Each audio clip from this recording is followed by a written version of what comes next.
Well, hello there. I am Megan, by the way, and I am a second grade teacher. And this presentation is just going to be an overview of a plan that I have created around young digital leaders. What we're going to kind of talk through, there's a lot of information on my slide because I use this as my rationale, I used it as my action plan, my design thinking process, and everything that is included. So there's going to be a lot of information on these slides. However, I also want to keep things as short as possible. So let's get started. As we move through this presentation, the main point is going to be building citizenship through character traits, which those character traits are going to be gratitude and empathy. And gratitude and empathy are two character traits that go along with a curriculum my school uses called Character Strong. It's a social emotional curriculum that we've embedded over the last 2 years. And down here is my action plan, which you click on. You will be taken to this other site where it gives you an overview of how I laid out my plan and when we would do it. I chose to do the beginning of October to start this because I think the sooner the better. However, we start after Labor Day, but I left September to talk about routines, get comfortable, build relationships, all those things.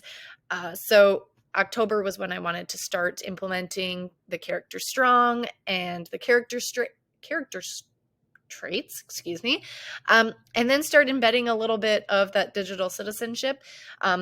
As we move into November, bringing in that common sense education curriculum with the digital citizenship. I really loved that. So that is implemented into my overall action plan here. All of November is going to be leading up to and scaffolding this big project, which I'm going to be calling a gratitude project, which at the very end, students will be putting together a collage of things that they are grateful for at the end of November into December, around the time of Thanksgiving. What does gratitude look like? Feel like? What does it sound like? And then using what we've learned from empathy and how we can incorporate that into our gratitude project plus digital citizenship. So I want to go back to presentation here and get started with my rationale here. I just have listed my goals for what I was researching with my annotated bibliography. It was just gathering beneficial resources to know how to teach young kids, 7 and 8-year-olds, how to be digital citizens, and how to provide opportunities for them that were going to best fit them and their interests and keep them engaged and also just motivated. So that's where I came up with this idea for a gratitude project. The goal of the project is just to reach their needs of being respectful and empathetic leaders online. I also want to be able to teach them how to have that digital fluency through Seesaw. That's a big one that my school uses, plus I use in second grade. And just having them practice awareness online and using empathy to understand how their impact online may affect others, and to also have empathy for themselves, empathy and gratitude even for getting to be able to do what they get to do. This first slide is just the main focus. You'll see it later on, but these are the 3 cute characters that we use with Character Strong. They each have their own purpose, their own name, and they kind of help teach my students about these 2 character traits. As you can see, this goes from October to December. Pretty big unit. So now jumping into the design thinking process, a first phase is empathy. So when I was thinking about this project, this gratitude project, I wanted to start at the beginning of the year, like I said, so that we started off the year right away with expectations of how do we use technology in this classroom? What does my teacher expect from me? Where are we going to be going with this? And then I built it so that it went into the middle of the school year, so that when we do come back from winter break, hopefully for the remainder of the school year, we can be jumping into higher levels of LOTE levels, LOTE. I can't remember if it's LOTE or how we pronounce it, but those levels are personal computer use levels. When thinking about my students in September with their experience, they fall into a level 1 with PCU. There's very little exposure in first grade. They have iPads in kindergarten and first grade. So coming into second grade, they're going to be transitioning from iPad to touchscreen to now using a Chromebook and a mouse pad. So that's going to be very challenging and just starting really slow.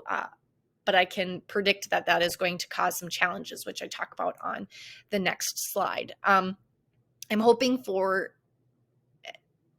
throughout this process that students start moving into an ISTE standard 2 and 3 of becoming digital citizens and knowledge constructors.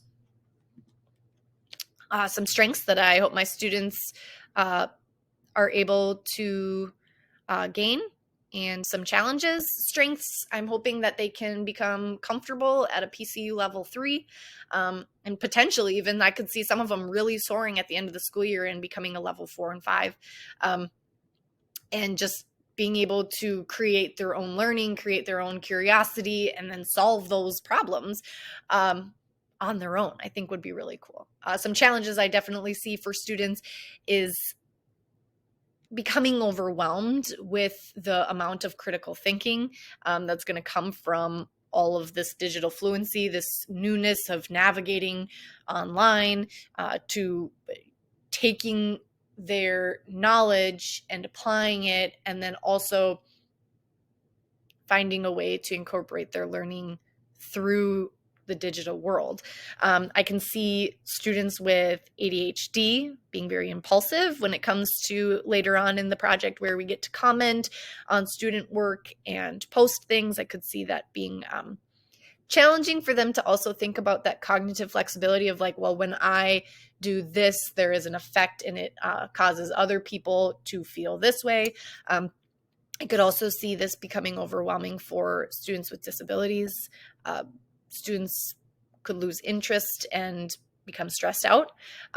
So those are my takeaways for my second graders.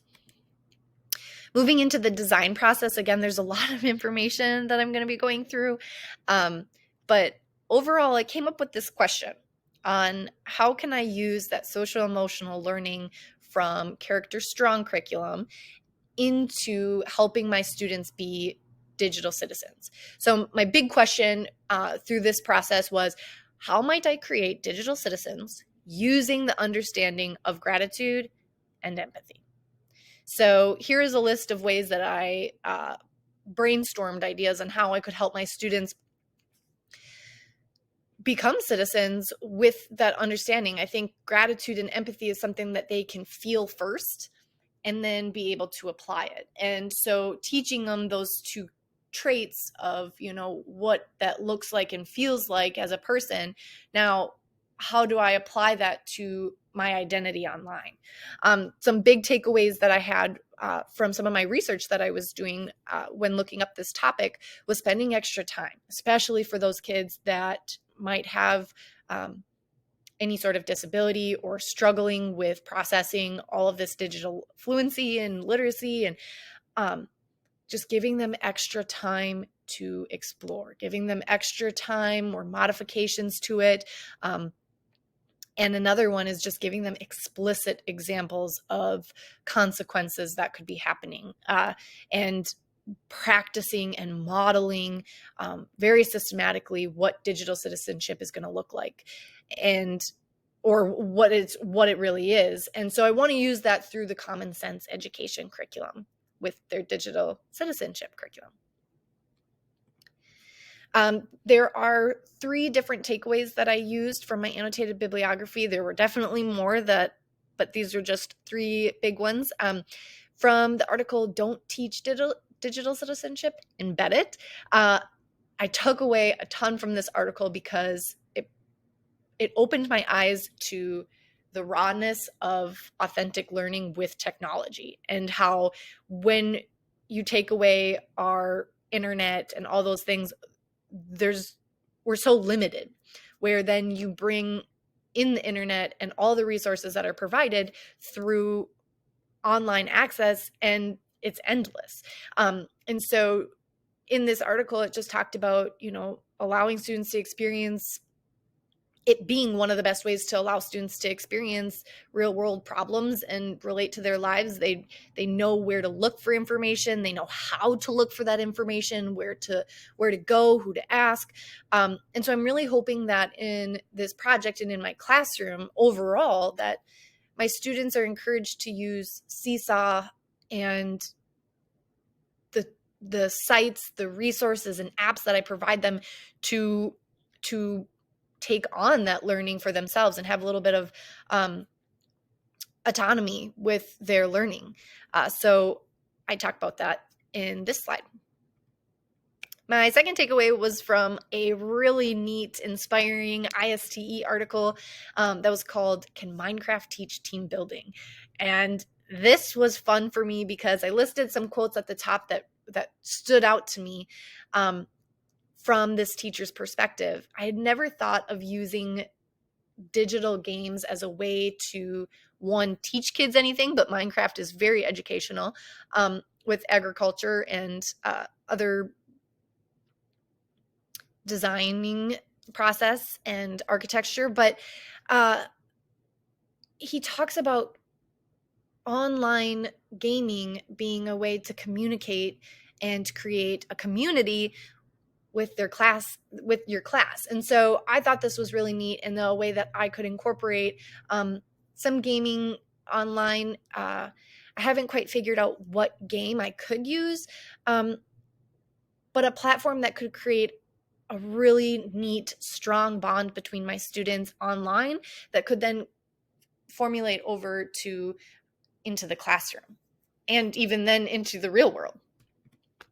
My third connection to some of my annotated bibliography on this one was just talking about how important it is for teachers to help students understand the accountability with digital footprinting, and how when we teach them in our controlled classroom environment, what that looks like, what it could mean, what it could do, that then when they do go into the uncontrolled real world of things, that they know how to operate. They know how to behave in an appropriate way that they are going to be proud of and respecting of themselves and their peers.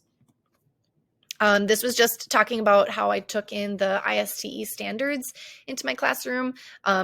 The second standard of digital citizenship, I wanted to use it with Seesaw, with the class feed and commenting. And then also standard 3, the knowledge constructor, with the gratitude project, research, and interviews that they will be doing.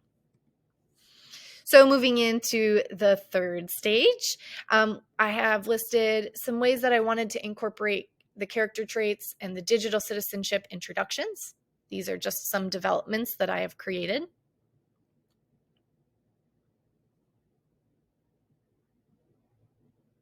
I thought these would be useful in helping students understand the purpose of the project and character traits and being digital leaders. Here are the low T levels 2 and 3 that I took into consideration when creating the gratitude project.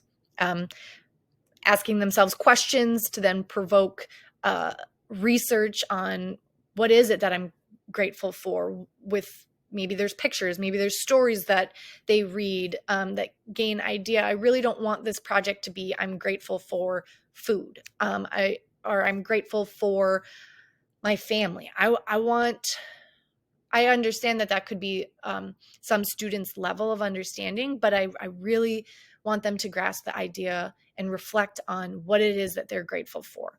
Maybe it's waking up in a bed with warm covers, or being able to choose from 5 different cereals, something that's just a little bit deeper.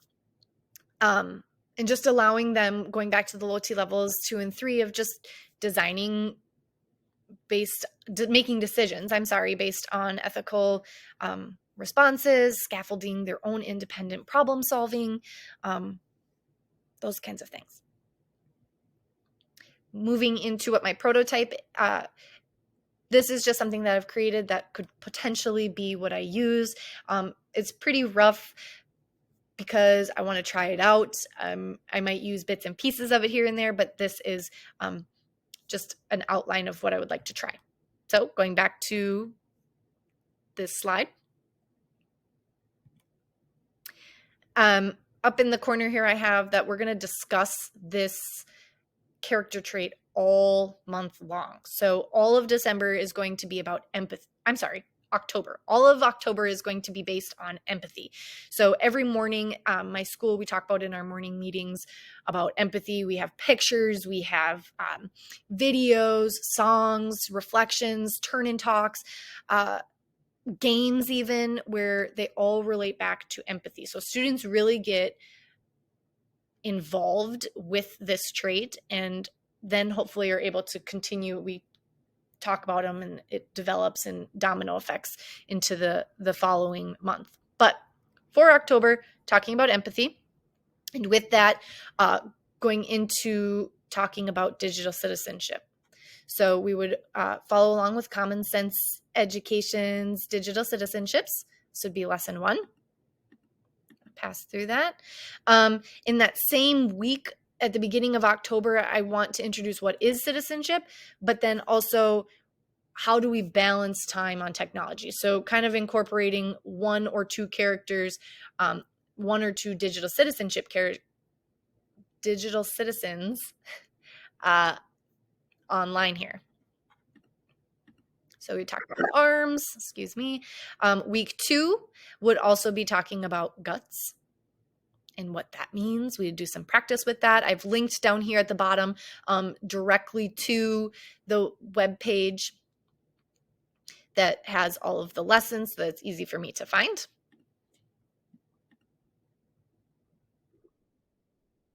Moving past that, we would talk about week 2.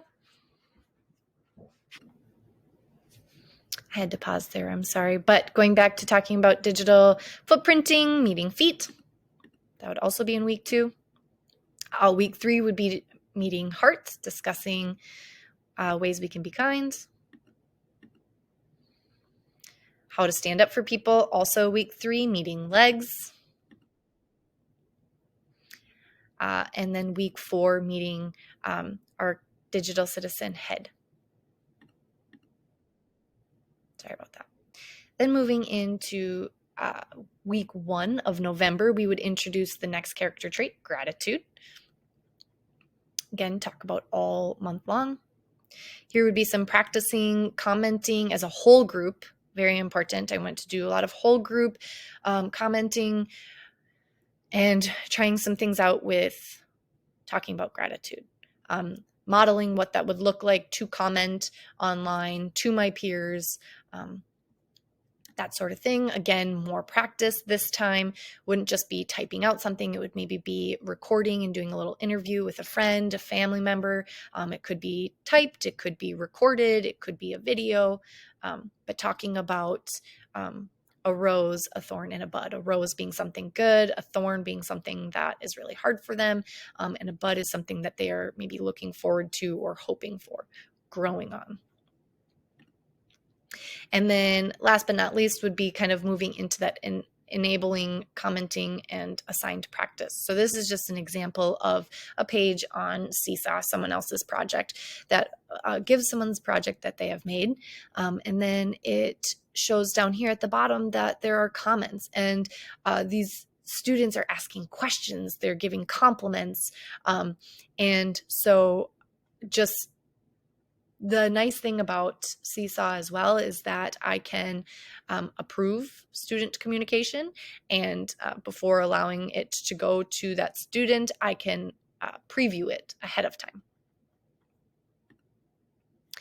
So this is pretty much what the gratitude project will look like. Students will explore pictures, websites, books, other types of media on what gratitude looks like, sounds like, and feels like. And then students will start to create their own collage. So it could be a video, it could be a bunch of photos. It could be audio recordings of interviews with people, or anything really. But students should have 3 to 5 examples of what they are grateful for and why.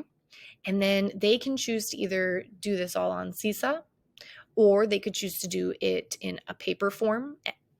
However, they do all have to post it on Seesaw. That allows them to be able to comment and view each other's work. These are my references, and that is my overall look on how to teach students to be